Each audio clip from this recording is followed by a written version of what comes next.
ഒരു ചേമ്പ് കറിയാണ് ഉണ്ടാക്കുന്നത്.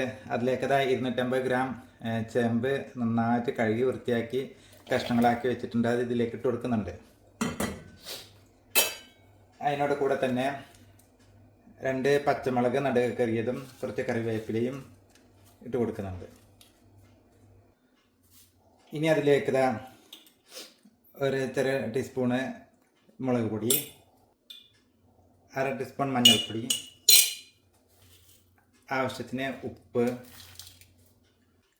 ഇനി അതിലേക്ക് ഇട്ട് കൊടുക്കുന്നത് കുടംപുളിയാണ്. ഒരു ചെറിയ കഷ്ണം കുടംപുളി എടുത്തിട്ടുണ്ട്.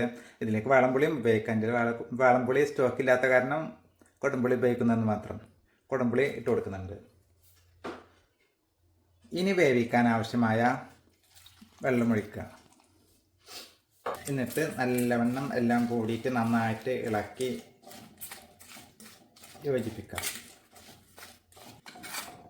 നന്നായി ഇളക്കി യോജിപ്പിച്ചിട്ടുണ്ട്. ഇനി മൂടി വെച്ച് വേവിച്ചെടുക്കാം.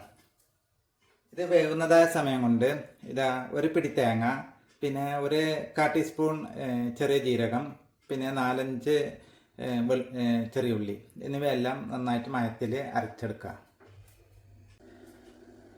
കഷ്ണങ്ങളൊക്കെ എന്തായി നോക്കാം.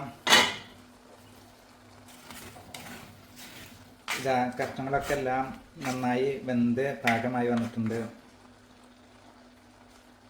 കഷ്ണങ്ങളൊക്കെ വെന്ത് നന്നായിട്ട് പാകമായി വന്നിട്ടുണ്ട്. ഇനി ഇതിലേക്ക് നേരത്തെ അരച്ച് വെച്ച അരപ്പുണ്ടല്ലോ, അത് ഒഴിച്ചെടുക്കാം.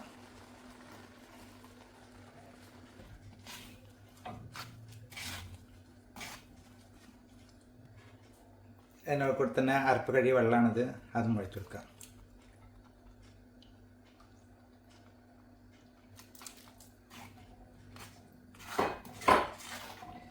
ഇനി നല്ലോണം ഇളക്കി യോജിപ്പിക്കാം. ഇനി ഇതൊന്ന് ചൂടായി ഒന്ന് തിളച്ചില്ല ആ രൂപത്തിലായി വരട്ടെ. ഇതാ കറിയെല്ലാം തേങ്ങ അരച്ച് വെച്ചതിന് ശേഷം ഇതാ കറിയെല്ലാം ഒരു തിളച്ച പരുവത്തിലെത്തിയിട്ടുണ്ട്. ഇങ്ങനെ തിളച്ച് വരുന്നുണ്ട്. ഈ സമയം തീ ഓഫ് ചെയ്യുക. ഇനി ഇതിലേക്ക് വറവാണ് ഇട്ട് കൊടുക്കുന്നത്. ഇത് കടുക്, വറ്റൽമുളക്, കറിവേപ്പില കൊണ്ടുള്ള ഒരു വറവ് ഇട്ട് കൊടുക്കാം.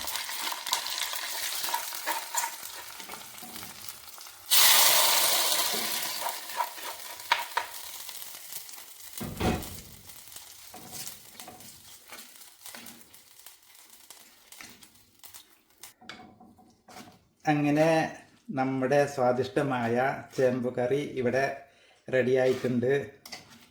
ഒന്ന് രുചിച്ച് നോക്കാം.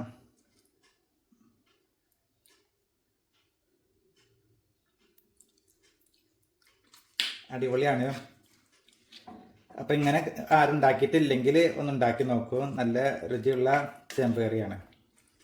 അപ്പോൾ ഇതുപോലെയുള്ള സിമ്പിളായ റെസിപ്പികൾക്കും നല്ല ടേസ്റ്റും രുചിയുള്ള കറികൾക്കും എന്നെ ഫോളോ ചെയ്യുക. നമ്മുടെ ചാനലൊന്ന് സബ്സ്ക്രൈബ് ചെയ്ത് സപ്പോർട്ട് ചെയ്യുക. എന്നാൽ വീണ്ടും കാണാമെന്ന പ്രതീക്ഷയോടെ ഓക്കെ, ബായ്.